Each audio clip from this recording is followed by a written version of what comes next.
This meeting of the Planning Commission is called to order at 6:31 p.m.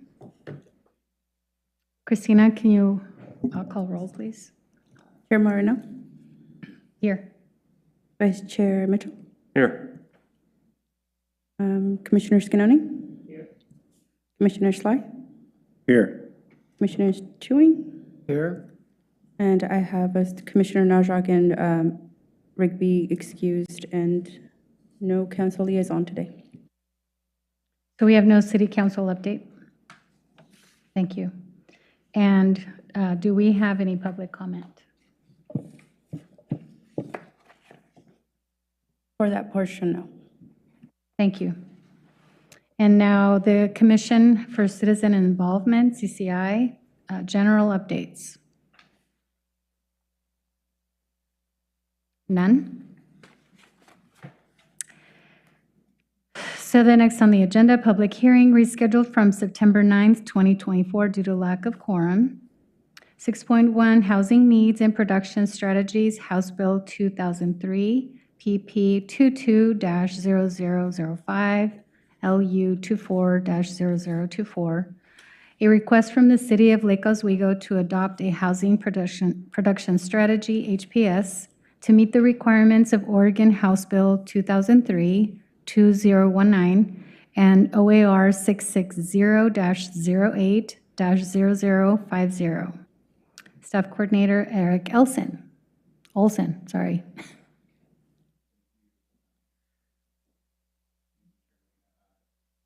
Actually hoping to switch the order of the hearings today if possible, so that Sonja's Stormwater Code hearing would go first, because we do anticipate that it would be shorter. Is that something that we can accommodate? I don't have a problem with that. Is that okay with the rest of the commission?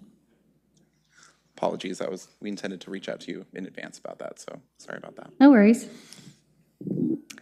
So then we're on to public hearing for Community Development Code amendments related to stormwater management, LU 24-0022. The commission will hold a hearing to consider the proposed text amendments to the Community Development Code, CDC, related to stormwater management. Sonja Johnson? Yes. Hi, Sonja. Hi. And before we get started, I'll just go through the process, as is a public hearing. This is a legislative decision, which is generally a policy decision within the discretion of the City Council. The Planning Commission will review the legislative proposal and make a recommendation to the City Council. Although a legislative decision may be discretionary, it must also comply with any applicable state law, as well as any applicable statewide planning goal or administrative rule adopted pursuant to ORS Chapter 197. A legislative amendment to the Community Development Code must also comply with applicable provisions of the Lake Oswego Comprehensive Plan. Public hearing process will begin with a presentation by staff, then testimony will be received from the public. Individuals will be allowed up to 5 minutes. Recognized neighborhood associations, homeowner associations, government or government agencies, or other incorporated public interest organizations will be allowed up to 10 minutes. The time limits do not include time taken up by questions from the commission or responses to such questions.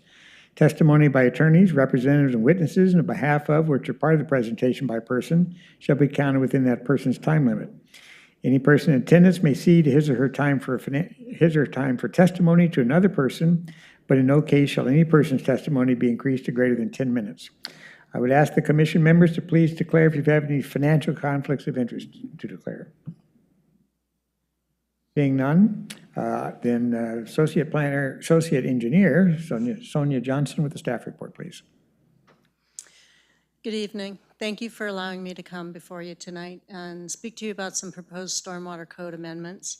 In the interest of full transparency, we are making some administrative changes to Chapter 45 and 51.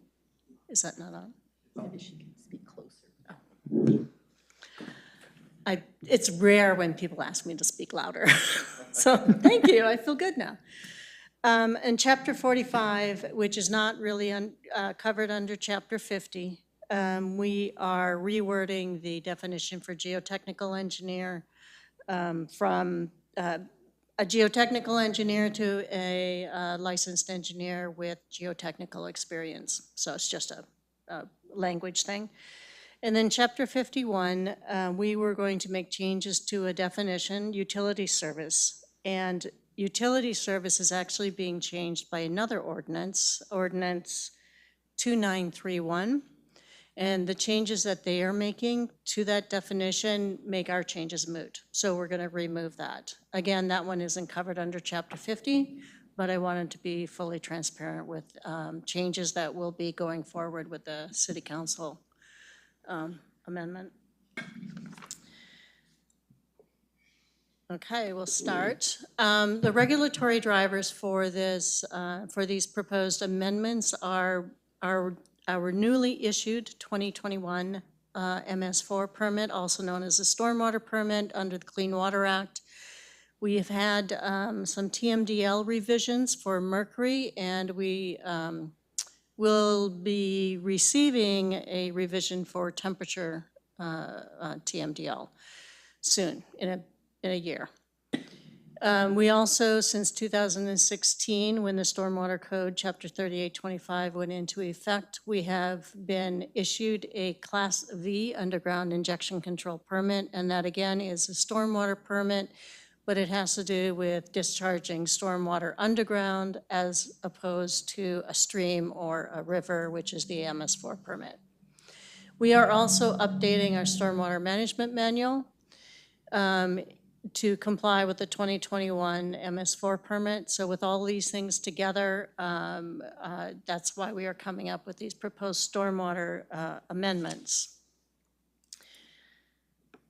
A summary of the changes, they are pretty minor.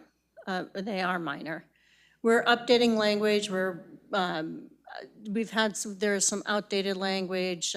Storm sewer, we're changing that to stormwater because we don't want people to think of stormwater treatment as the same as wastewater treatment.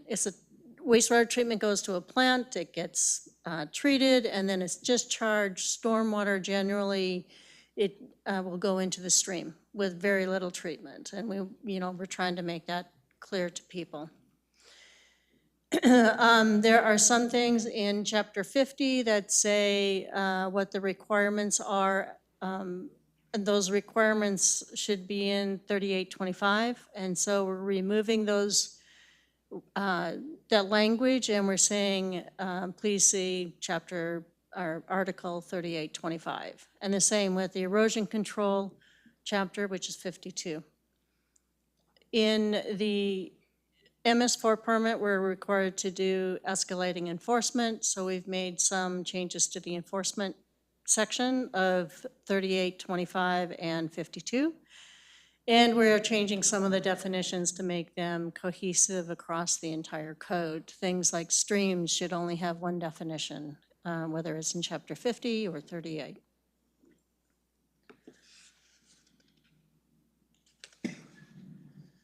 So to go for specific changes, in Chapter 50, we are only updating the language, stormwater runoff to stormwater, storm sewer to stormwater. And as I said before, we're taking out specific requirements out of 50 and asking people to look at Chapter 38 or Article 3825. In Article 3825, that's the majority of the changes. We are updating our language. We had some references to some DEQ requirements, the program requirements for the underground injection control and the requirements for erosion control, and so we removed those and we said you need to consult with DEQ, basically. There were some requirements for erosion control in our stormwater management chapter, and those really belong in Chapter 52, so to avoid conflicts, and so we removed those sections.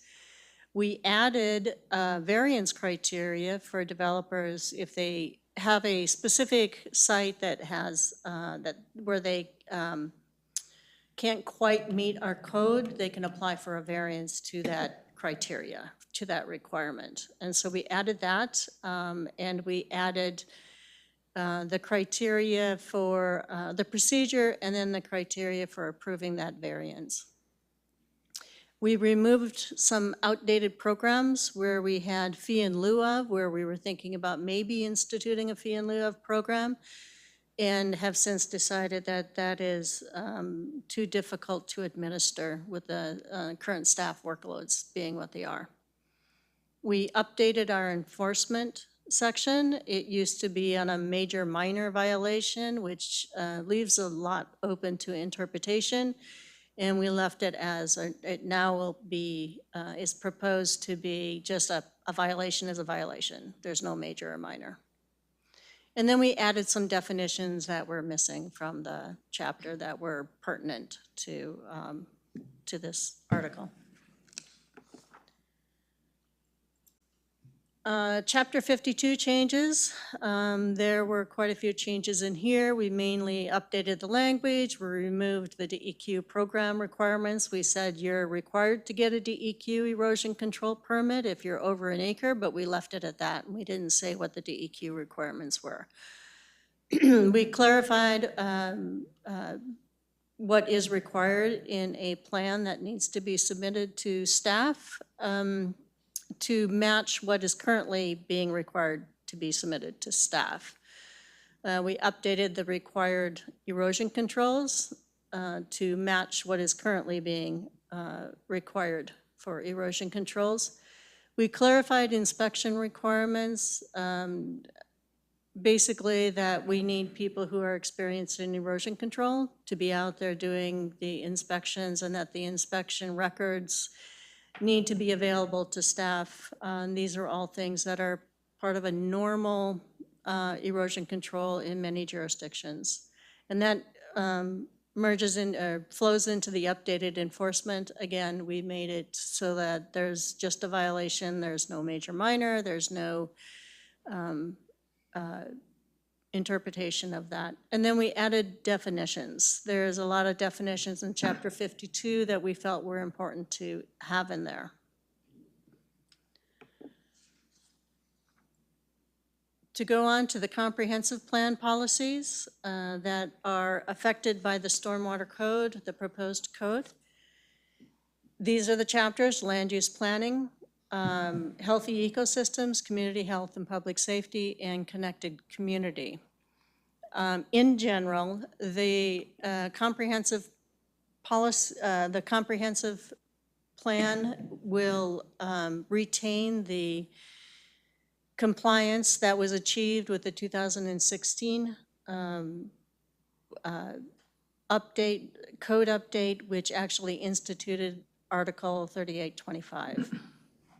And made some changes to Chapter 52. So the first chapter is on land use policy. It requires a standard operating procedure for reviewing development applications, and it requires developers to protect the city. And those, again, are retaining the original 2016 Stormwater Code compliance. We're continuing to do the on-site retention and to use standard storm events so that everybody uses the same design metrics. The Healthy Ecosystems chapter of the comprehensive plan wants to protect water quality and fish and wildlife habitat and prevent illicit discharges. Again, our proposed code amendments retain the 2016 compliance that was achieved with the code updates that were done then. We required site-specific stormwater designs, and we continue to prohibit non-stormwater discharges. The community health and public safety chapter has a lot to do with flooding and the promotion of low-impact development, the planters and rain gardens that you see around the city. We're continuing to achieve that compliance that was done with the 2016 code update. We're continuing to require coordination with federal and state agencies when needed. We are requiring an evaluation of hazardous areas, which was touched on in the 2016 code. And we added an exemption from emergency projects from requirements. So if there is, if there's an earthquake, then nothing would need, you wouldn't need to comply with the Stormwater Management Code. If there was flooding and you needed to be able to get something done, you can go ahead and get that done. And we wouldn't require you to achieve Stormwater Management Code compliance. The Connected Community chapter requires transportation projects to comply with the stormwater requirements. And we're continuing to require that with these proposed code changes, but we are providing an additional exemption where only pipe installation is done, trenching projects, we call them. So when we replace a stormwater line or a wastewater line, and that's the only thing we're doing, it would not fall under the stormwater requirements. Other regulations are Metro Title III, which has to do with water quality and flood management. Then we've got the Federal Clean Water Act and Safe Drinking Water Act. The Clean Water Act is the MS4 permit, and the Safe Drinking Water Act covers the UIC permit that we have. Then another regulation is Oregon Administrative Rules. Division 41 is the MS4 again. Division 40 and 44 are the underground injection control permits that we have. The effect of these proposed changes on these other regulatory policies, we again retain the compliance achieved with 2016. We're updating code to comply with the requirements and permits that have been issued since 2016, which are the mercury TMDL, the upcoming temperature TMDL revision, and the underground injection control permit that was issued in 2016, late 2017, early. And we're continuing to require mitigation that you need to minimize stormwater volumes. You can't flood your neighbor, and you need to protect water quality. We recommend that the Planning Commission recommend to City Council to approve Ordinance 2948, which are the Stormwater Code amendments. And if there are any questions, I can answer those hopefully now. Thank you, Sonja. Yeah, thank you. Do we have any questions from the commission?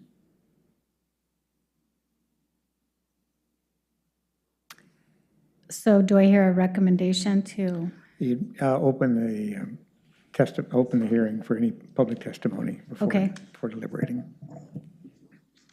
thank you. So, so then we open it up for public testimony. Do we have anybody signed up for testimony?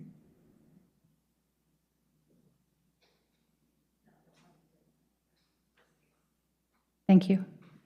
Okay. If there's no public testimony, you can close the public hearing and proceed to deliberation. Okay, so then having no one signed up for public comment, it is now closed, and so we open it up for a recommendation from the commission.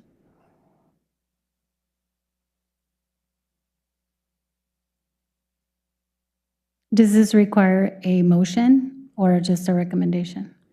It requires a motion to recommend to the City Council the adoption of Ordinance 2948. And this will be brought back to the commission with written findings then for your formal adoption at your next meeting. Okay. So it's a tentative decision tonight. Pardon me? So it's a tentative decision. Okay. Written findings will be brought back to the commission, and then you'll move to adopt the actual written findings, which will essentially adopt the staff report as to the justification as of meeting the criteria. And then that would be your recommendation to City Council for adoption. Okay. Thank you. So with that, if I may, you would move to tentatively approve Ordinance 2948 and direct staff to bring back written findings at the next meeting. I move to tentatively approve ordinance 2948 and have staff come back with written findings at the next meeting. So we have a motion. Do we have a second? I second. Okay, so we have a second from Commissioner Shannoni. All those in favor, say aye. Aye. Aye. Any opposed? Motion passes. Thank you for the presentation.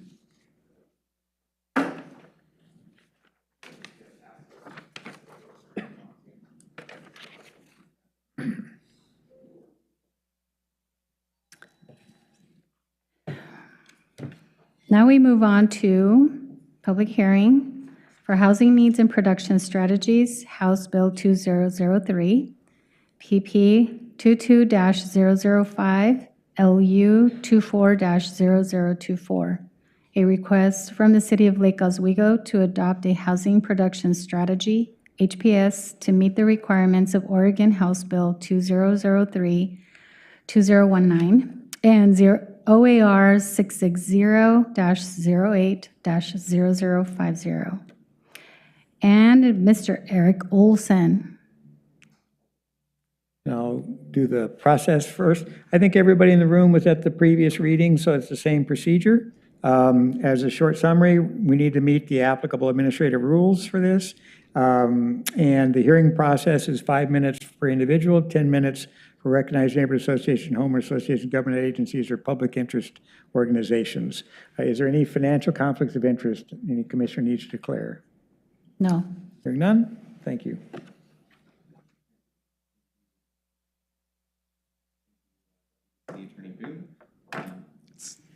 The mic is back on, all right. All right, so my name is Erik Olson. Thank you all for being here tonight for the hearing on the housing production strategy. The proposed code amendments, or the comprehensive plan amendment tonight would adopt the HPS as an amendment to the comp plan, similar to what we did with the housing needs analysis. So this is a major milestone for the project, so I just want to thank the HPS task force. They'll hopefully be providing some input soon, but I want to thank them and the Planning Commission really for all the time we've collectively spent together on this work, and of course our consultants from MIG, as I see Matt here on the screen. So Matt will be joining us tonight with helping out with a portion of the presentation. Matt has been a project lead, one of the project leads at least from MIG for much of the project. Unfortunately, we'd originally wanted Kate Rogers to be here tonight, but she's unable to attend due to the rescheduling of the hearing. So Matt is kind of filling in for her tonight, and I'm sure he'll do a wonderful job. But thanks for being here, Matt. Thank you, Matt. All right. Do you have the slides up, Christina? Just for his portion. I'm going to do the first part. Yeah, thanks. All right, so we're here again for the hearing on the Planning Commission's, hearing for the draft housing production strategy. Just a quick overview of what we'll cover tonight. I'll give a little bit of a project overview, talk about some of the revisions that were made to the draft HPS since the last time we discussed it. Then Matt will get into a little bit more about the details of what's in that housing production strategy document, all the different strategies themselves. And then I will conclude with some next steps, which, because we're getting closer to the end now, there aren't a ton. But before I get started, I wanted to note that we received some written testimony from two different parties regarding the proposal, so I wanted just to go over that testimony right now. So on the day of the original hearing, we received a letter from Carolyn Krebs, a resident of the Lake Forest neighborhood, and that's included as Exhibit G1. Ms. Krebs did not raise any applicable policies in her letter, and staff could not identify any policies applicable to her comments. But just to go over them briefly, she claimed that the city is only committing to pursuing the strategies committing to look at the strategies in the HPS, and that we don't have to necessarily pursue all of them. And I guess I would just point out that that's not necessarily true. We are, with certain strategies, recommending more of an exploratory approach, but for the most part, we are making some form of a commitment with this document to pursue the strategies that are within the housing production strategy. And the state will be holding us accountable to that through their own processes and sort of reporting and sort of performance metrics that they'll be looking at. So that is a little bit misleading, but you know, of course, we haven't adopted it yet, so there's that. She also raised objections to the potential elements of a few strategies that we included, in particular, the code audit and amendment strategies. She had some issues with open space requirements, potentially reducing those, whether we should look into barriers to development in residential mixed-use districts, some concerns about looking into overlays or other restrictive siting standards citywide. I think just wanted to point out that she's really referring to a lot of the details of that particular strategy. Of course, we're adopting a plan to pursue these strategies, but we're not necessarily adopting anything that's in the considerations for a particular strategy. These are just things that will be explored when we do pursue the strategy. So just wanted to clarify, just because we're proposing to look into certain things doesn't necessarily mean we're committing to that. That's just kind of considerations. We are committing to do a code audit and amendment sort of strategy, but we're not necessarily bound to every sort of unique element that's mentioned as sort of different things we could look at, if that makes sense. So I guess I would just say this is one of the elements that would be sort of discussed in a lot more depth when we actually do the outreach and engagement related to that particular strategy as sort of outlined in the timeline and engagement plan here. She also asked the city to clarify its position on removing or reducing minimum parking requirements. Apologies, I think we've talked a lot about this at the Planning Commission, but as you know, we are required to do that by the state of Oregon before the end of the year. We actually received an extension from the Department of Land Conservation and Development, DLCD, to allow us to go until the end of this year, December 31st, 2024, to complete this, or to complete rather both projects, but to complete the mandatory parking reform or CFAC requirements, the amendments to comply with CFAC. So while the strategy isn't specific on whether we are going to remove or reduce minimum parking requirements, as the commission knows, the city council has recommended and provided, I guess, their preference for option 1, no mandates. So that would involve a repeal or removal of housing or of minimum parking requirements. But this document, the HPS, doesn't really say one or the other. Either way, it would help the city produce housing. So it's sort of an either or, remove or reduce. We're not committing to one, but we are going to be forced to do one before the end of the year by the city, or by the state, I'm sorry. So I guess the last thing is that she requested that the city not rezone lower density residential land to allow for higher density housing at any point. That's something that we had, again, included in sort of the potential considerations for the rezoning strategy. It's not necessarily a sure bet that that will happen, but it is something that we were asked by council to kind of defer until after that midpoint check-in, something that we would not be approaching immediately. But we did get direction from council to include that as a sort of phase 2 of the rezoning strategy. So again, this doesn't really relate to the actual criteria and the comprehensive plan that are sort of that would govern this this proposal, but I just wanted to address those regardless, those remarks from her. Again, we did receive a second letter from Linda Ganzini earlier today from sort of representing, I guess, the Lake Oswego Sustainability Network at large. So kind of in her capacity as a representative of the LOSN. She indicated that they supported 9 of the proposed strategies and acknowledged that 3 others were already in place, and they did not take a position on the SDC fee schedule strategy.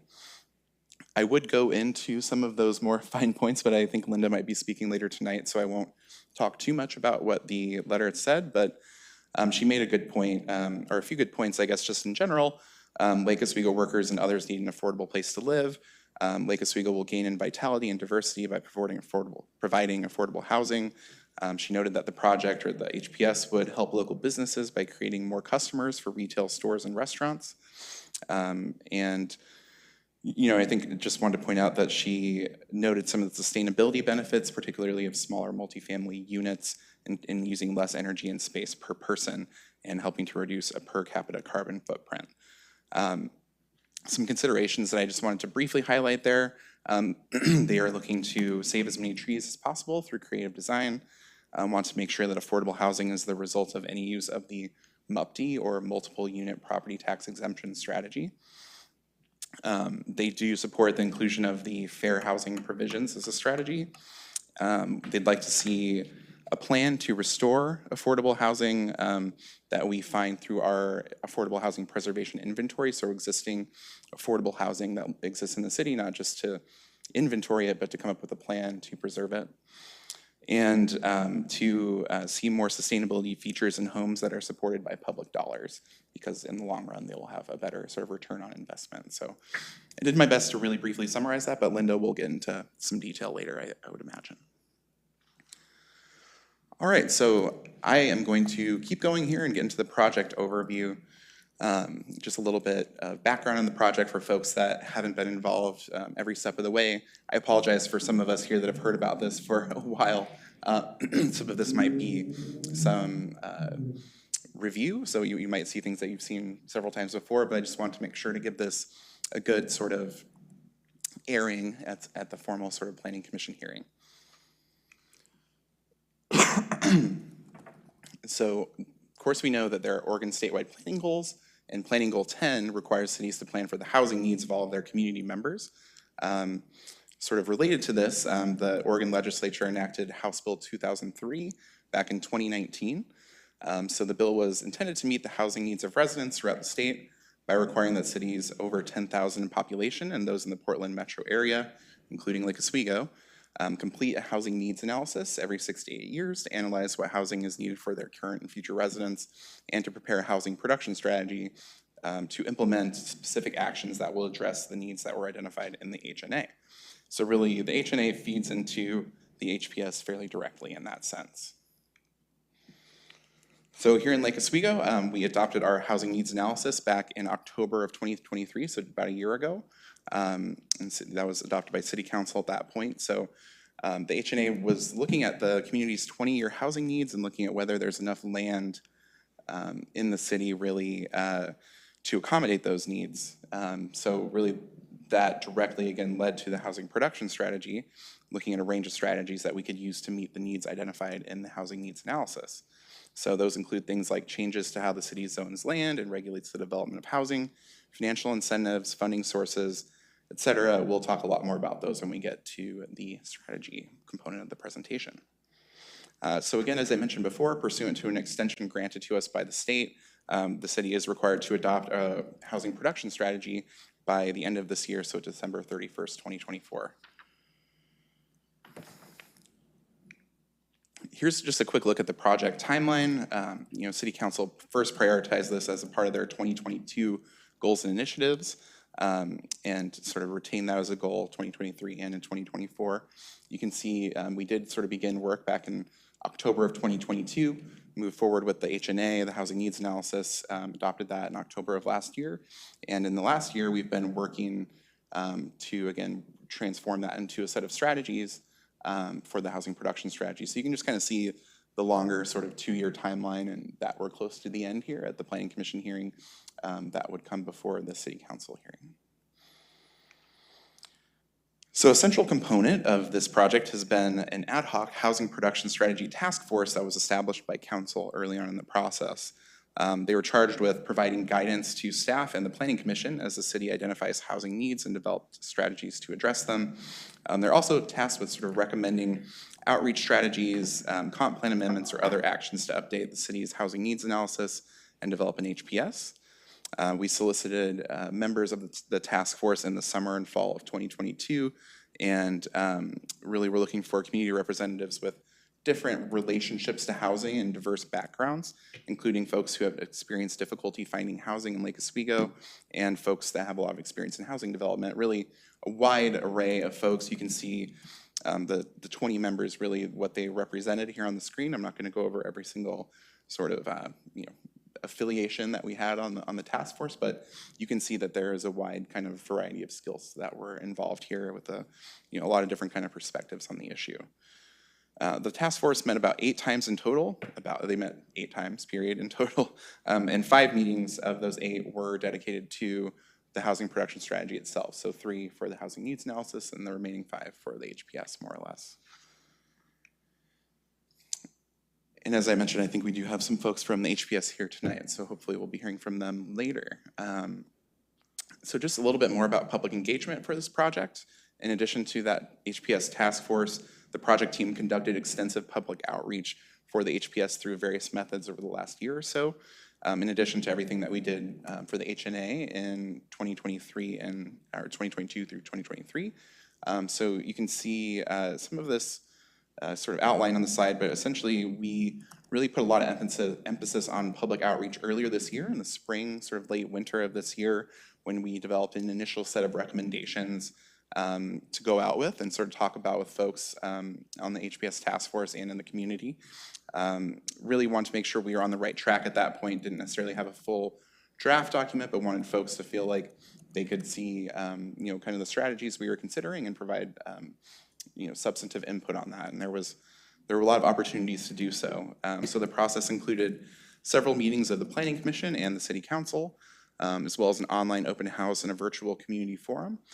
So both the online open house and community forum were a part of that, the efforts really to get feedback on those initial sets of recommendations. The online survey is what we refer to as the online open house, but it essentially was a survey. And we received about 240 responses to that. And we talked about those back in April at our joint meeting with the City Council with you, but just wanted to point out that we got a fairly strong response to that. And also we've had presentations for this project at the Diversity, Equity, and Inclusion Advisory Board, the 50+ Advisory Board, the November 2023 Mayor's Roundtable event, and the Fall 2023 Cruiseway Economic Forum. So a lot of different sort of prongs of our outreach, if you will, but this is a quick summary of those. All right, so before we get too far along, I wanted to provide a quick reminder of the housing needs that we're hoping to address with the housing production strategy. So on the few slides, we'll talk about some key findings from the housing needs analysis, and more specifically, the contextualized housing needs analysis, which was developed after the formal HNA was adopted. So in terms of current needs, I think we've discussed this before, but while Lake Oswego is generally considered an affluent community, not all households in this community are wealthy. So over 40% of households in the city earn less than $100,000 per year, and nearly 20% earn less than $50,000 per year. So just something to consider when we look at these recommendations. Homeownership costs increased significantly in the city, consistent with national trends. So really, the median home sale price in Lake Oswego has more than doubled over the past 10 years, from $395,000 in 2012 to about $860,000 in 2022. So really, it's in stark contrast, compared to 10 years ago, we've more than doubled, but that is consistent with what has kind of been happening in general with the housing market. And so there's been a lot of increases in homes prices. In terms of a few more current needs, there's very little existing housing available to those in the lower income segments in our community. That's really a big chunk of what we were hoping to address here. About 2/3 of existing housing units, both in the rental and home ownership side of things, are unaffordable to those earning less than $100,000 per year. Again, that's over 40% of households in the city.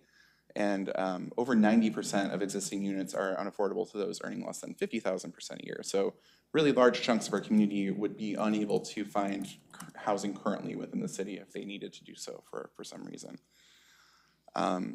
Sort of related to that is that nearly half of renter households in Lake Oswego are considered housing cost burden, which means that they pay more than 30% of their income for housing. So kind of consistent with the idea that there could be 40% of folks that are, earning less than $100,000 per year, having very few, housing units available and affordable to those people. Kind of what goes along with that is that you result in some households that are rent cost burden. With respect to future needs, we found that Lake Oswego is going to need about 2,000 new housing units by the year 2043 to meet the projected demand. So that's 20 years after we adopted the HNA last year in 2023. So we really found that we need to produce housing across the spectrum, not just one type of housing, but really across that income spectrum in order to meet those needs. However, obviously the market produces, kind of certain things on their own. It might be harder for the market to produce affordable units on their own, and that's where a lot of the intervention is proposed. So again, a wide range of housing types are proposed to meet those needs, depending on, that, or just kind of to cater to the large range of household sizes and incomes. So about 61% of new homes that we expect to need are projected to be attached housing. So that includes about 27% as middle housing units and the rest as multifamily apartments. So, 60% or so is, not necessarily 2/3, but close to it will need to be that attached form of housing based on our analysis. And just more on that, more than 1/3 of the new units that we expect to see in the next 20 years will be needed by those low-income households. So those earning at or below 80% of the median family income for Clackamas County. And as I mentioned before, the private market is not expected to deliver housing that is needed by low-income housing all on its own, or low-income households. Housing that's affordable to those earning below 80% of AMI typically requires subsidy and partnerships with affordable housing providers. And generally speaking, the city has a shortage of buildable residential land across all of the different zone types, from low to high density, really that we would need to meet our housing need. We actually have a deficit of 86 total acres. So we did not previously identify a deficit in the city in our last housing needs analysis, so that's something to take relatively seriously and gives us a little bit more of an impetus to implement the strategies in the HPS and make sure that they're targeting what we're hoping to target. So in terms of gaps in the housing market here in the city, in Lake Oswego, we've identified that we need affordable housing for low and moderate income households. We need more choices, a different, greater amount of housing choices within existing neighborhoods, including middle housing and the sort of spectrum of different types of housing that can be constructed that's deemed middle housing. So duplexes, triplexes, quadplexes, townhomes, and cottage clusters. We're also in need of opportunities for aging in place. This came up repeatedly over the course of our work. More than 20% of the population here is over 65 years of age. And so folks are looking for options that make sense at that stage in your life. And options for just more attainable home ownership. So condos and middle housing being potential sort of targets there. There's another sort of categorization of need for 2 to 3 bedroom units that could accommodate families or family size sort of households. Nearly 1/3 of all the current households in the city have children, so we need to make sure that there's housing that works for that population. And also there's a gap in terms of we lack multifamily housing outside of the town center. So, the HPS that we put together is intended to work towards meeting those needs and filling the gaps that we just spoke about. It's, as I mentioned, kind of a work plan for the city's housing efforts over the next 8 years. So we're committing to some timelines, committing to implement things to a certain degree. Again, some of the strategies are a little bit more exploratory, but it's all outlined clearly in the document in terms of the strategy and what we're proposing. So, I just would mention again that the state of Oregon is going to be holding the city accountable for implementing these strategies, and we will have a midterm checkpoint as well as another sort of checkpoint at the end of that 8-year cycle. We'll have to develop a new housing needs analysis by then, but there will be many opportunities for us to kind of look and get a sense of whether or not our strategies are doing what's needed to address the housing needs in the community. So, beyond those midterm checkpoints, there's other sort of monitoring and tracking that we need to do and provide to the state. So that's kind of just a really brief summary of it. There's a lot of follow-up required at the state level here. All right, so before I hand it over to Matt, I want to go through some recent revisions that were made to the housing production strategy following the last time we met. So I'll just briefly mention that. We had a few meetings this summer. I guess technically it's fall now, but last summer maybe, in 2024, we met as a task force. The final meeting of the task force was on June 21st. The Planning Commission discussed this most recently on June 24th, and City Council held a study session on July 16th. So we did receive some input from City Council at that study session that was not discussed with the Planning Commission on June 24th. So just wanted to go over that. So we did receive direction from Council not to include the homebuyer opportunity limited tax exemption strategy. So that was considered at the request of Habitat for Humanity. Ultimately, the city is not recommending to include that in our housing production strategy, though. Other changes really are just kind of reorganizing the strategies in terms of moving some up to implement them sooner and moving some back to implement them later. So really kind of at the insistence of council and even the State Department of Land Conservation and Development, we decided to move the rezoning strategy up to a near-term strategy. And as I mentioned before, sort of looking at phasing the rezoning so that we address potential residential capacity in commercial and industrial areas first, or non-residential areas, and then look at rezoning potentially of existing low-density residential areas later. So that was one sort of change we made to that strategy. We proposed moving the Modify SDC fee schedule up to a medium-term strategy. We moved back the Affordable Housing Preservation Inventory strategy, really due to workload, and just when you look at the full set of what we're agreeing to, there are certain things that just we'll have to wait because there's other sort of more impactful things we want to get around to earlier. So we also were directed to move that pre-approved plan sets for ADU strategy back a bit, back to 2930, so 2029 to 2030. So really wouldn't start on that for until the sort of end of that 8-year cycle. We also were asked to move the accessible design incentives or mandate strategy back to a longer term strategy, and basically move back the MUPD strategy as well, but also consider applying it to preservation. So there was a thought at City Council that after we get the affordable housing preservation inventory, maybe MUPD could be a way to sort of ensure the longer term affordability and viability of those units. So they did see that the flexibility of that strategy could potentially benefit the sort of larger needs in that particular way. All right, so I just went over some of those changes, but really we want to get into the strategies themselves. So Matt Hasty, who's has joined us via Zoom, will then get into that portion of the presentation. All right, thank you, Eric. So we're sort of swapping screens, so hopefully you can all see the next slide in the presentation up there, okay? Everybody see that and hear me? Yeah? Yeah, Good? it looks good. Yeah. Perfect. All right. Thanks for having me here tonight. As Eric said, I've been the project manager, but Kate Rogers has really done a lot of the work on this project, the bulk of the work. So she wasn't able to be here. So in that sense, I'm filling in for her. And she's the one that you've heard talk to you most of the time before from our team.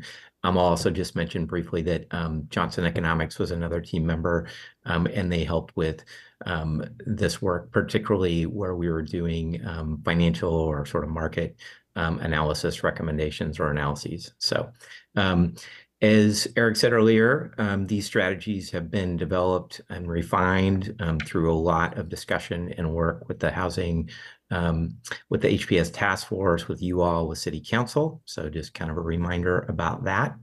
So I'll talk through these strategies. I'll go through these slides relatively quickly because you've seen a lot of this information previously. So I've got some kind of overview slides, and I'll just briefly talk about each of the strategies. So this is just how we've organized the strategies within the HPS. They're organized around some of the broad objectives of the process. And Eric did a great job of kind of walking through, the findings that support these overarching objectives. So I won't spend much time talking about these, but these really kind of guide or are the foundation for a lot of the strategies here. We've got a couple of summaries of the strategies here in terms of the timing of implementation. And then this slide also sort of describes at a high level the relative cost in terms of financial resources of implementing strategies, as well as the relative level of effort, particularly for your staff to implement them. So again, I won't go over this in a lot of detail, but it just kind of gives you a sense of the timing and the level of effort. The next slide also summarizes the implementation timeline. Eric talked about this in one of his last slides in terms of some changes to the relative timing of these strategies, and that a number of these are being phased. So he mentioned strategy 3, rezoning land. The initial effort there will be to look at potentially rezoning non-residential land, and then subsequent to that, possibly looking at rezoning low-density residential land. So just wanted to kind of note that. And then the last one, I'll just note that one of the recommendations is to update your comprehensive plan to have a policy related to fair housing, and the other is to put together and distribute educational materials. So that one's kind of phased as well. So just wanted to note those. Now I'm just going to kind of walk through these again fairly briefly, just kind of hit some of the highlights associated with each one. So the first set of strategies are all about increasing the production of housing and the supply of housing overall. The first one is a code audit and amendments.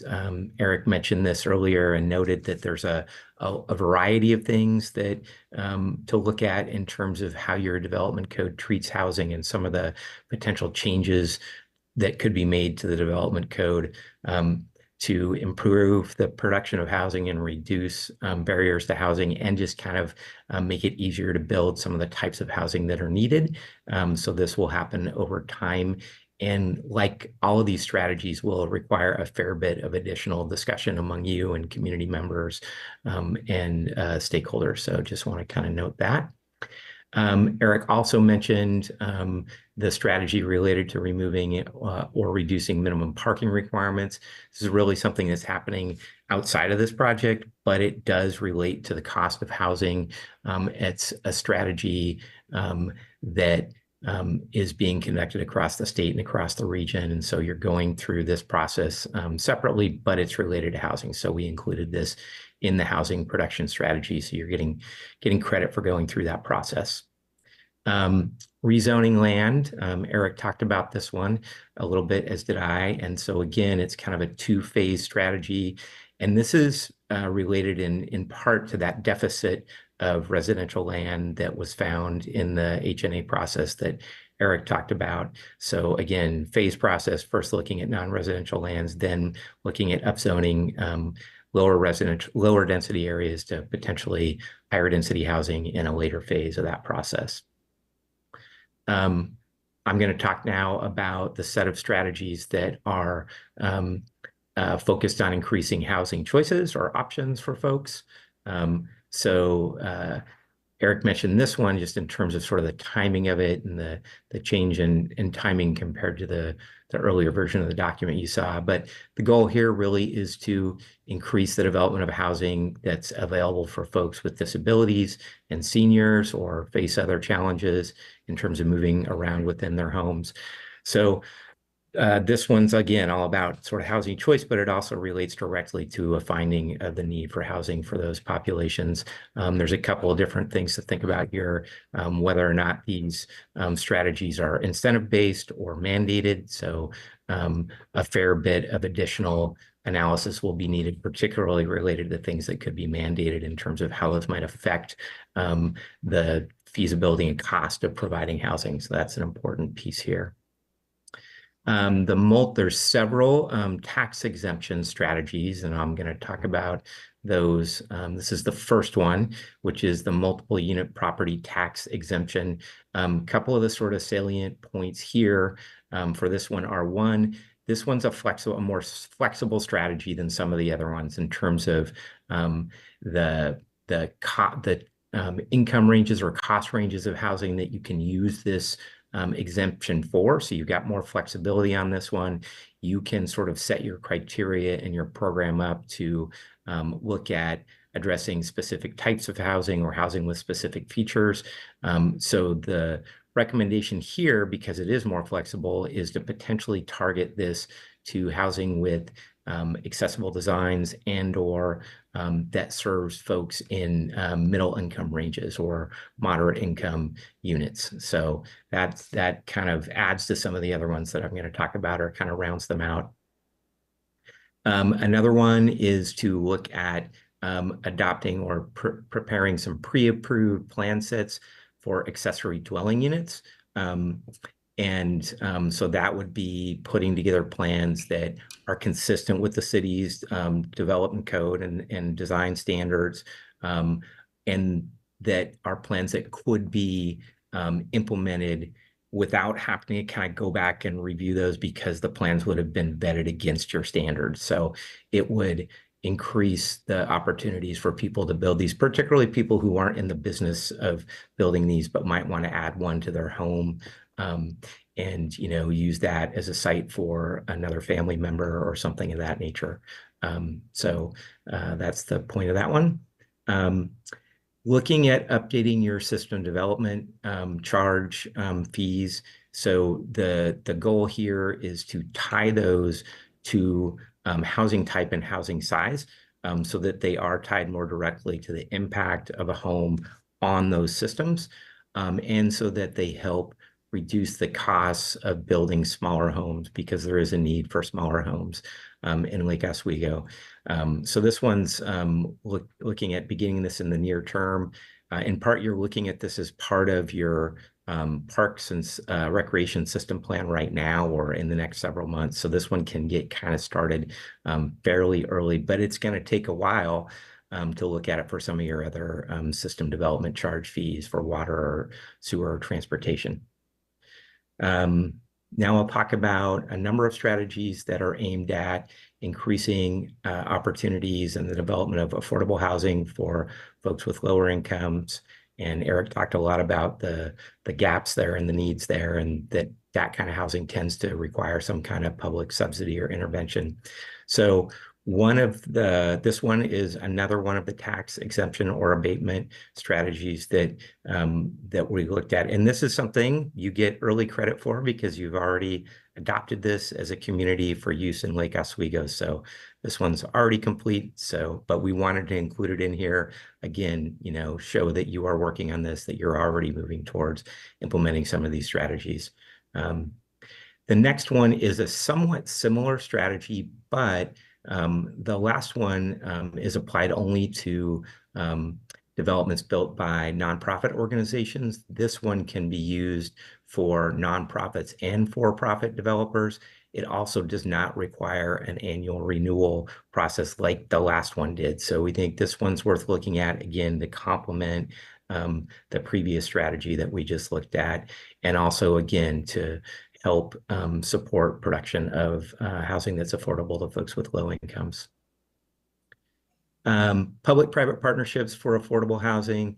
This is really something you're already doing, and there's a variety of ways that you can support other folks who are out there building housing, developing housing to meet the needs that we've been talking about here. So you can acquire or donate city-owned land. You can provide grants or loans for development or rehabilitation projects. You can provide direct funding based on requests for that, or provide funds that can help leverage federal, state, and regional resources, or just technical assistance to help folks sort of find out about those resources and take advantage of them. So this one sort of covers a lot of different things, and it's really important for those housing developers in terms of making their projects work. Another financial-based strategy is to use tax increment financing to support affordable housing development. TIF, also often or previously called urban renewal, is a process where you are basically using the increment of increase in taxable value of a property to fund projects within the area that is the tax increment financing district. So this can be a direct source of funding for projects that meet specific goals like development of affordable housing. This is something that's being considered in the Foothills neighborhood. Affordable housing could be identified as a priority in those efforts or in other potential TIF districts. So there's that one. Affordable housing preservation inventory. Erik talked a little bit about this one just in terms of the timing of it. The goal here is to develop an inventory of some of that housing that you already have in the city that's affordable, either that's subsidized or it's already kind of meeting the needs of folks with lower incomes. And then you would use that to implement some of the other strategies we've talked about earlier as well. So this one is going to take some staff time and effort. It's not a huge sort of financial cost, but it's definitely a relatively heavy staff cost. And so we've put this one in the medium term. And then just one other strategy that really didn't fit neatly into the other categories that I've already talked about. So this is fair housing policy and education. Again, one of the first things to do would be to update your comprehensive plan to add a policy that explicitly says, the city is going to affirmatively further fair housing. That means really to help implement this policy that protects the individuals and protected classes from discrimination. They're all kind of listed here. In addition to adopting that policy, the sort of second phase or part of that strategy would be to put together materials or conduct trainings to educate staff and decision makers about just kind of how you can do this, what are some of the issues involved, and provide those same materials to other folks in the community. And I think you'd be able to leverage a lot of work that's being done by other organizations around the state towards that end. So I think that will kind of help with the strategy. You won't be doing that all by yourselves or in a vacuum. So that was the last of mine. I'm gonna stop sharing and let Erik take the reins again. Thanks, Matt. So just to conclude the presentation, I'll talk a bit about next steps, which, as I mentioned, we don't have a ton of them right now. So obviously, today we're holding the hearing. If there is a recommendation that comes out tonight, we are going to be able to have the next Planning Commission meeting on October 14th essentially be, sorry for the whiplash here, I'm getting up to speed on the presentation. All right, so on October 14th, that's when we would adopt findings here at the Planning Commission, and there would be a public hearing at City Council on November 5th. So this is kind of the new schedule after the postponement of the hearing last time. So yeah, that's obviously in addition to implementing the strategies, which is the biggest next step. There are 13 next steps really, and they're big ones. So these are sort of the immediate steps to get the HPS adopted, but then of course there's the implementation of the HPS that we'll have to be tasked with moving forward. So with that, the presentation is concluded. Thank you, Erik. So, Mr. Boone, can you provide some guidance as to how to proceed? Yeah, if you had any questions for Mr. Olson, now would be the time from the commission. Otherwise, we would open up to take public comment. Do we have any questions, comments from the commission? Yeah, I just have one question for you. Did anybody here get to go see the Street of Dreams set up this year or last month? No, there were 4 versions of the whole low-income housing format. And the interesting thing I found is that with every builder that I talked to, I asked a specific question for Lake Oswego: what is the number, the cost for a low housing unit? And I couldn't get that answer. So we have all this detail about what the income levels are at various levels, but I've yet to hear what target number are we trying to hit? Are we trying to say that low-income housing means $200,000, $100,000? How do you get some idea, some guardrails that match what the potential cost could be to what can be afforded?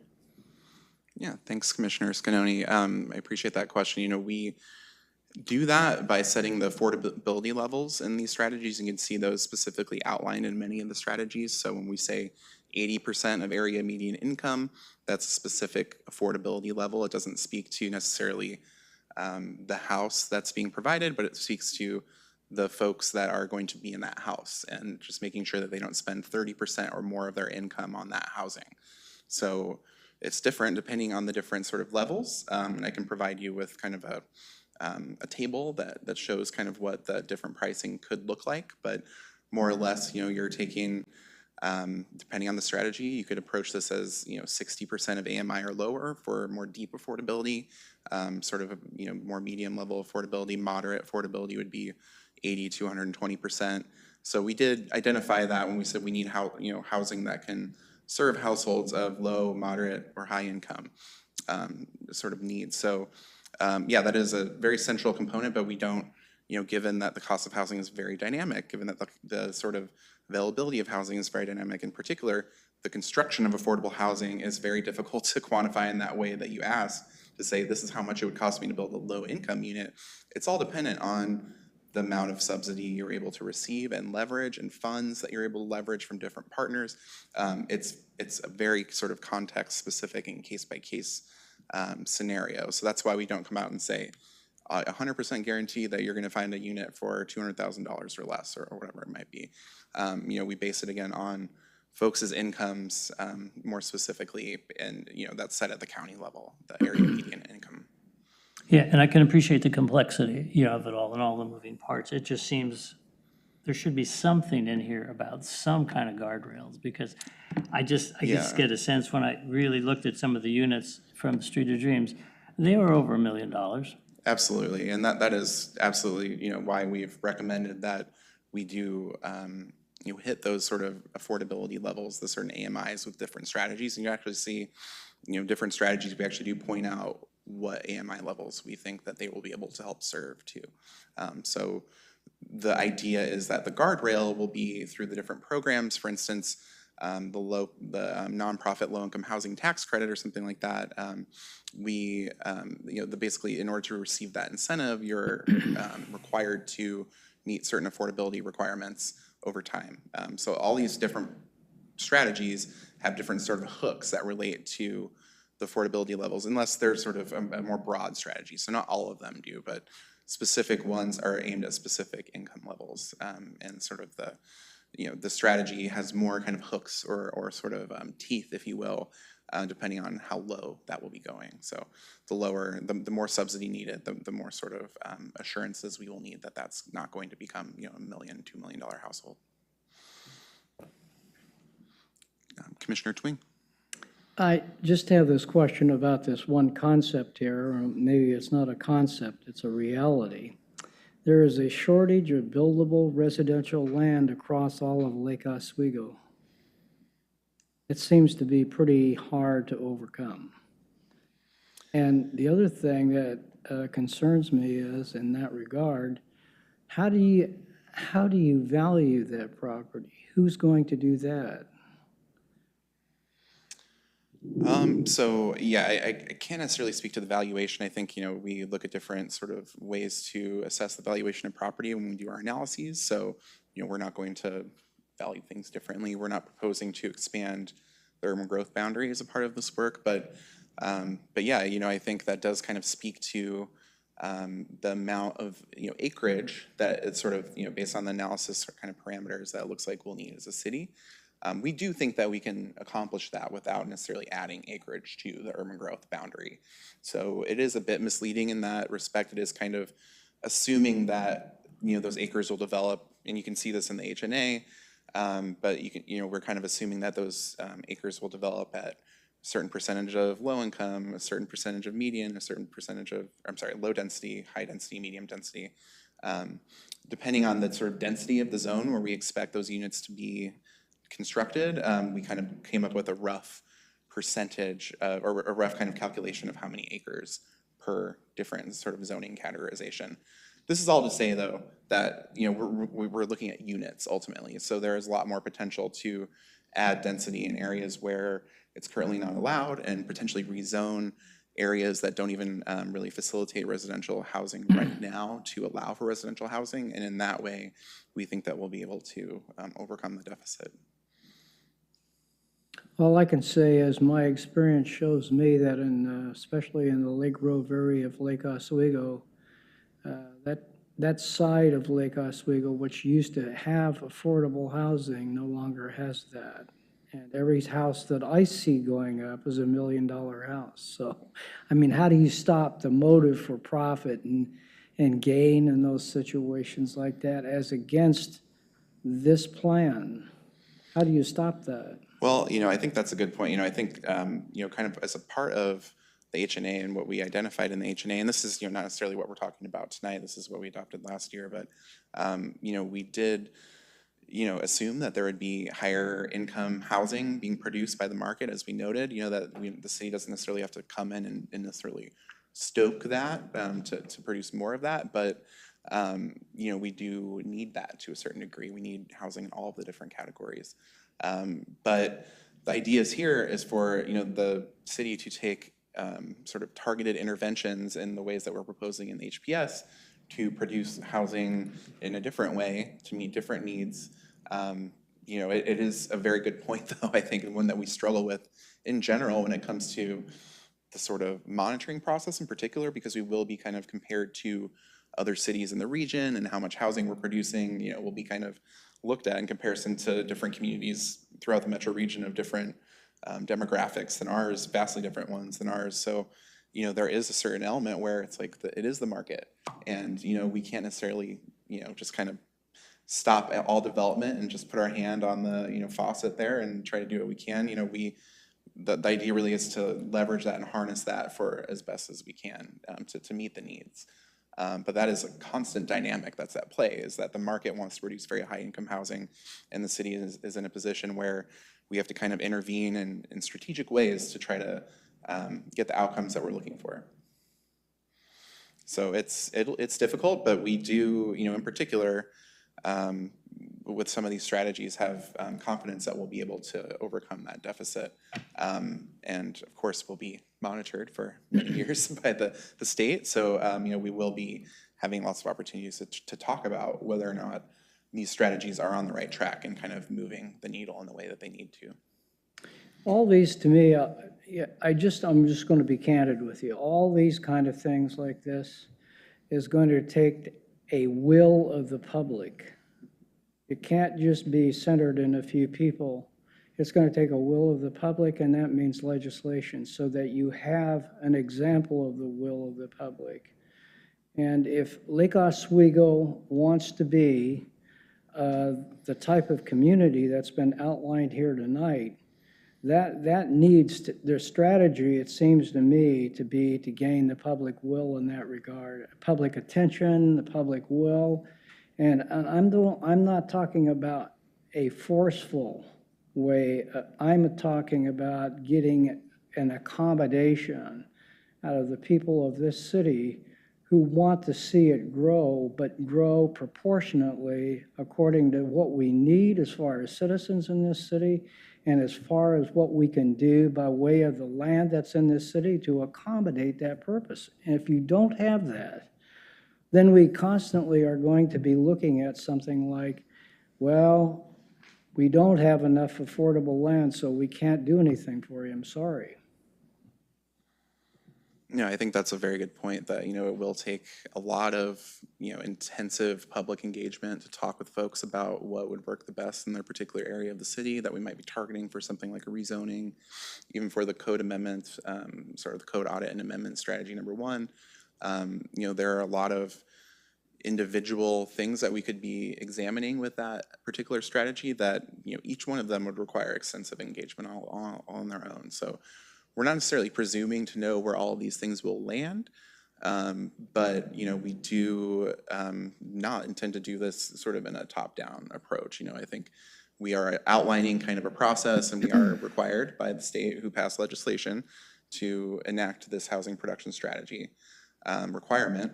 But other than that, you know, I think, you know, I have certainly heard from members of the community and the task force and not that, you know, this isn't, you know, that there is a somewhat of a common acceptance that these are needs that the city faces, that this isn't kind of coming out of nowhere, and, you know, people do think that this is important enough to kind of. Yeah, I don't sense any kind of antipathy about this by the government here in this city, and I think you just need to marshal. I really think that needs to be the will of the people of this city, because it certainly, we have the capability of doing that here. We're not overpopulated here. We have enough, I think, citizen involvement in this city that would really support that.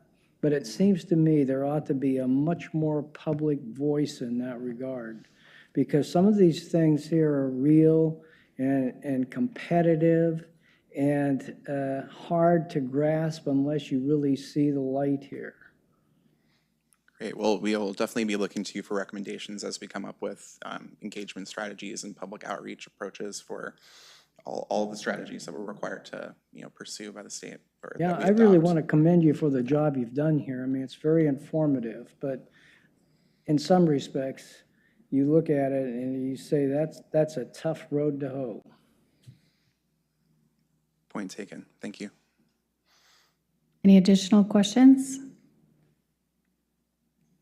Well, on that note, Commissioner Thwing, we will open it up for public comment.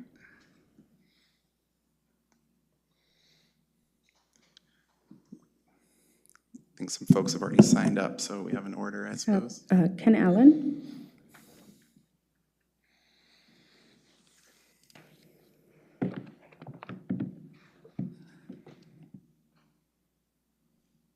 Good evening. My name's Ken Allen. I'm a Oregon native, been here forever and a day. Back when I didn't understand what the UGB was, and now it's my favorite friend. I'm also a cyclist, so I appreciate getting to that line really quick because then you get to the country quicker.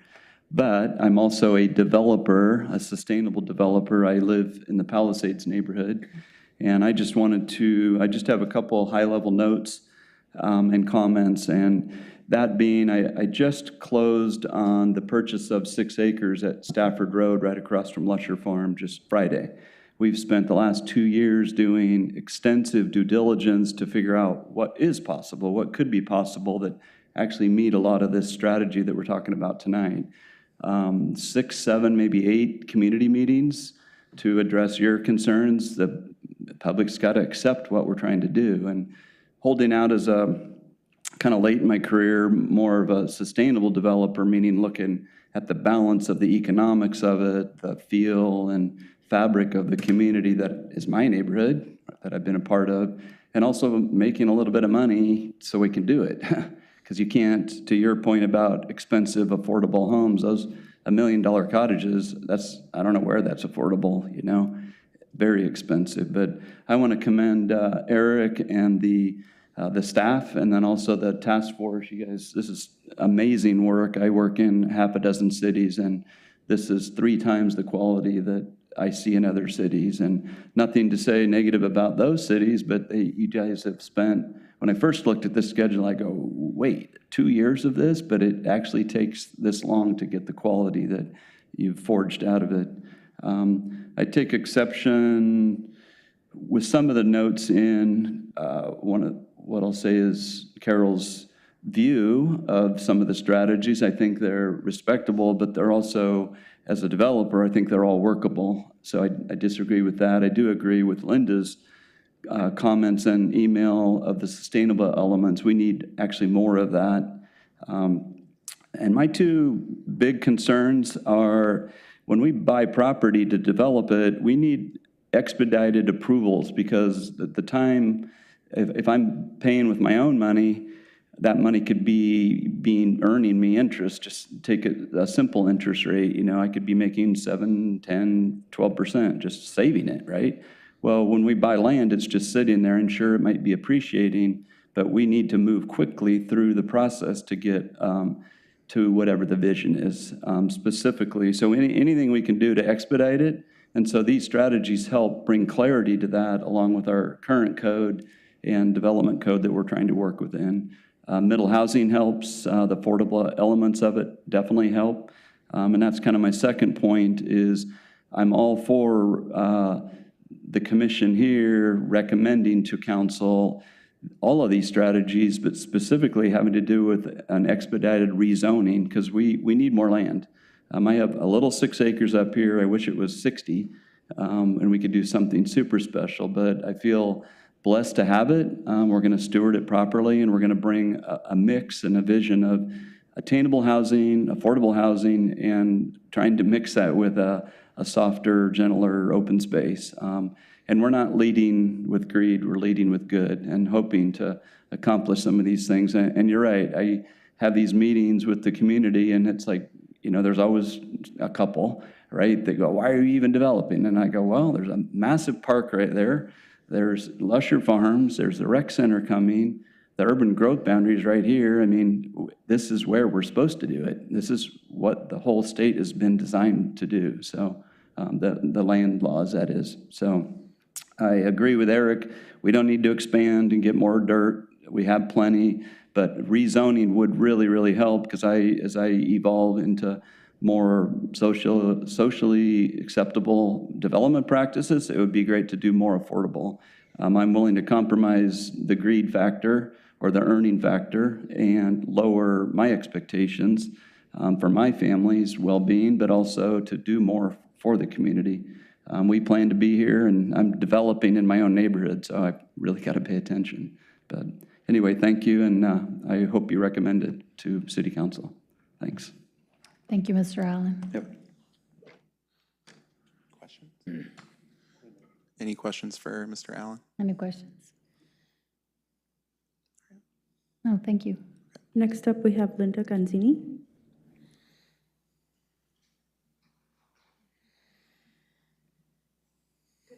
I'm going to do something maybe a little unusual. Did you ever get a letter from the Chamber of Commerce? Not on this one, no, not yet. We have one more hearing to go, so. Oh, they could do their letter At City then? Council, yeah, if they Okay, wanted to. great, Yep. good. I was asking, I'm also Chair of Government Affairs for the Chamber of Commerce and their task force also. Okay, so good evening, and Commission and staff, and again, I'm Linda Ganzini, and I represent the Lake Oswego Sustainability Network, and LOSN is a nonprofit organization committed to sustainability in our community, and we offer events and projects and hundreds of citizens in our community have been involved with us. And in sustainability involves for us the triple bottom line of social equity, prosperity, and environmental stewardship. And we commend the Council and the Planning Commission for their work on affordable housing and want to support your efforts. We believe that providing housing that is affordable for middle and low-income citizens provide a number of positive outcomes for this city. It will gain vitality and diversity by providing more affordable housing. We will join other local suburban cities and do our part to solve the low and middle-income housing shortage in Oregon. And projects such as multifamily units use less energy and space per person and reduce our per capita carbon footprint. The LOSN Policy Committee and our board reviewed the options and voted by consensus to support 9 of the options. Numbers 2, 8, and 10 are already in place, and we declined to take a decision on number 7. The options we support specifically are number 1, the code audit and amendments, number 3, process to rezone land, number 4, evaluate accessible design incentives for senior housing, number 5, multiple unit property tax exemption, number 6, pre-approved plan sets for ADUs, number 9, low-income rental housing tax exemption, number 11, tax increment financing, number 12, affordable housing preservation inventory, and number 13, fair housing policy and education. In addition, we have the following comments and considerations. We would like to save as many trees as possible, but using creative design of housing. With regard to the tax unit property tax, the multi-unit tax property tax exemption, we want to make sure that affordable housing is the result. With regard to fair housing policy number 13, even though state and federal law have fair housing provisions, we think it is important to include this in our local laws so that local officials feel bound by these concepts. With regard to housing preservation inventory, we'd like to see a plan for the restoration of older housing as well as a simple inventory. And finally, we'd like to see sustainability features in homes that are supported by public dollars. Long-term sustainability features will save us money. Thank you for your consideration. Thank you, Ms. Ganzini. Does anyone have any questions? Ms. Ganzini? Thank you. I will not testify on behalf of the chamber because that would just completely confuse you. I'll send somebody else. And lastly, we have Sarah Walker.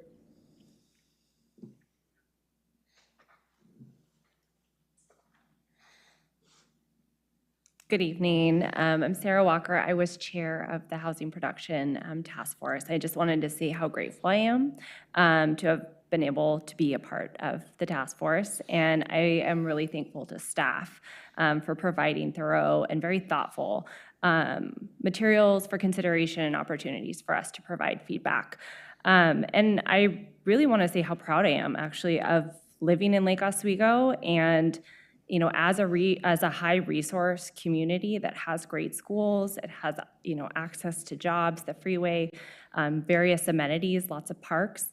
I'm really proud to see the city take this seriously and to actively already even be taking steps towards making sure that we have housing opportunities for people of all different backgrounds and income levels.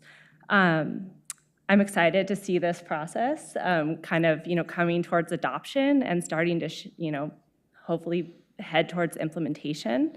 I may mix up some of the strategies because I wasn't able to see, or I did not take the time to look at the final draft, I apologize, but I was really excited to see strategy 1 in there. I think it's a big deal for the city to look at what the current code says and what it allows and look for ways to remove constraints. I was really excited to see that strategy 3 had been elevated from a medium term to a near term because I do think that there is a huge need to rezone in the city. I have worked at a nonprofit affordable housing developer for the last 10 years, not in this state, but having worked in other cities, in other areas of the country, I can tell you that having the opportunity to develop on higher density properties, higher zoned land, it does make it a lot easier to develop housing for a variety of different income levels. I think the city has the opportunity through that program to guide development with input from the community. In other states, the state is starting to mandate that cities do that, and Lake Oswego has the opportunity to be ahead of that and already plan for it in areas where it's appropriate to have higher density housing. I also think that it's important for that Program 13, the Affirmatively Furthering Fair Housing, to make sure that the housing is dispersed across the city, that we don't have a concentration of lower income housing in any particular area. I just wanted to say how privileged I feel to have been a part of this process, and I really do feel like my voice was heard as part of the process. Again, I'm very thankful to Erik for his stewardship of the task force, and yeah, I'm excited to see this document get adopted and implemented. Hopefully, maybe get to be a part of some of the implementation steps. So, thank you. Yeah. Thank you. Any questions for Ms. Walker? Thanks, Sarah. Thank you for your work on the task force. Anyone else? No more. You have to sign out, Eric. You have to sign out. Yeah, Sarah spoke on behalf of the task force, but we have some other task force members here as well. So I just wanted to acknowledge those folks and thank you for coming out here tonight. Basically, everyone that didn't testify so far that's out there is a member of the task force. So I guess I'll just verbally acknowledge them if that's acceptable. Thank you. Can we give him a hand? Yes, yeah, that's also acceptable. Yeah, and you can testify still if you'd like, Mr. Tangvall. So it's up to you. Yeah.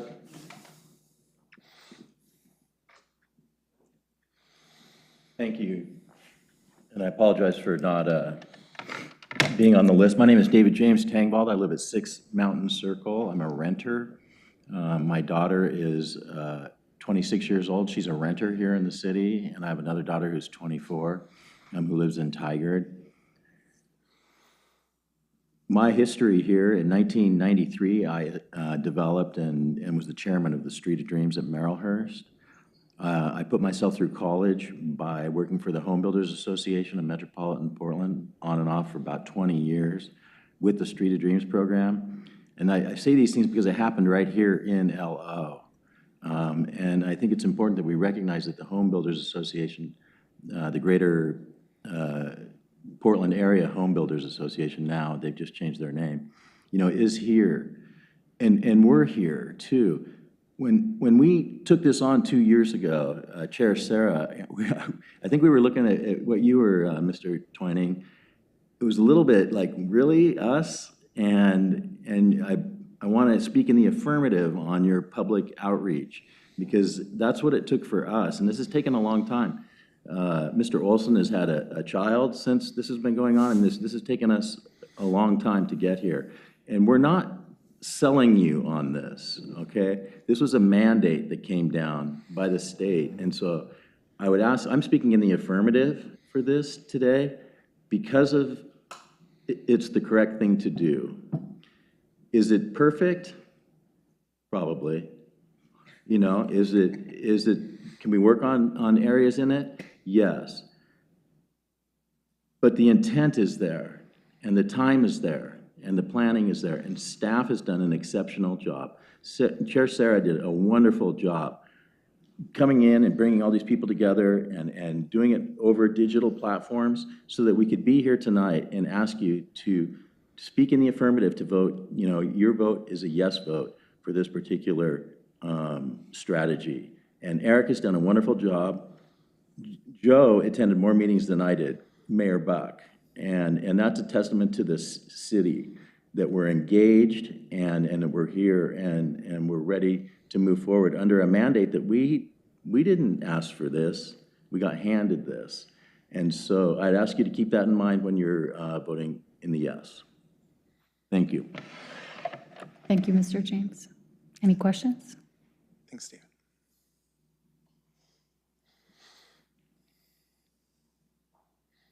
Anyone else? Anyone else? I guess just want to thank again. We have Rebecca Lane, Douglas Corder, and also, you know, Chair Sarah Walker here in addition to David Tingvald. So really, really appreciate everybody for showing up tonight and your work throughout the whole process. Thank you. Okay, so having heard public comments, do we have a recommendation from the commission?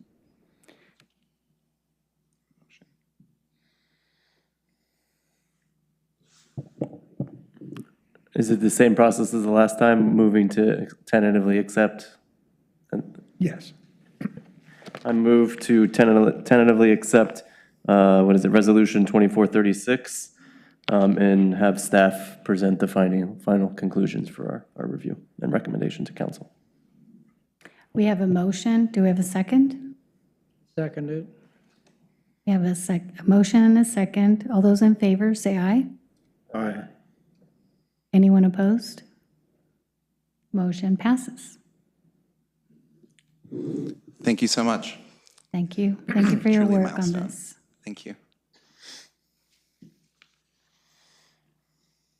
Do we have any other business to discuss? Probably not besides the schedule update. Okay, let's move on. Sorry.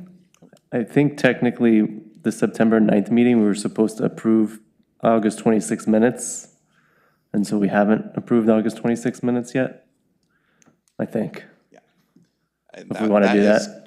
Correct, yes. That would be great. I move to accept the August 26 minutes as written. We have a motion to approve minutes. Do we have a second? Okay. We have a motion and a second. All those in favor say aye. Aye. Anyone opposed? Okay, motion passes to approve minutes. Thank you. Thank you for that, Vice Chair Mitchell. Appreciate it. That's right. because you were going to be sitting chair. That's why you remembered. Thank you. Okay, so now we move on to schedule review. All right. Thank you again, Chair Moreno. So coming up at our next meeting, which is on October 14th, we have another sort of double hearing slate for you, a hearing on the wastewater treatment plant comprehensive plan amendments and a hearing on code amendments to comply with new flood hazard insurance program requirements from FEMA. So those are two projects that we'll be having hearings for on October 14th. Somewhat technical projects, but they need to move forward on a quick basis, so we've got them in at the Planning Commission for the 14th. We're also, we will be considering findings, or the Planning Commission will be considering findings for the HPS tonight, as well as Sonja's work on the Stormwater Code amendments on the 14th, sort of wrapping up those projects and then formally they'll be able to move on to City Council. On October 28th, we'll have another hearing scheduled on the Climate-Friendly and Equitable Communities or Citywide Parking Reform Project, which was just noticed today. So then we'll also have 2 findings on the wastewater treatment plant and the flood hazard project that day as well. So that brings us through the end of October. There is quite a bit going on for the rest of the year, so I won't go over everything, but we have a lot on our plate in October at least, so we should just focus on that for now. Yeah, let me know if you have any questions. Any questions? Well, I don't have any questions, but I do want to commend you for your work on everything we discussed today, so very much appreciated. Thank you for your work. Yeah, thank you. We had a lot of work sessions and discussion on this, so Yeah. really appreciate all the time and effort and energy that you've all put into this. Wonderful. Okay, meeting adjourned. All right. Thanks, Sarah. A little bit. Yeah. What? How's he doing? What? Oh, you didn't know that? Oh my goodness. He's 8 months.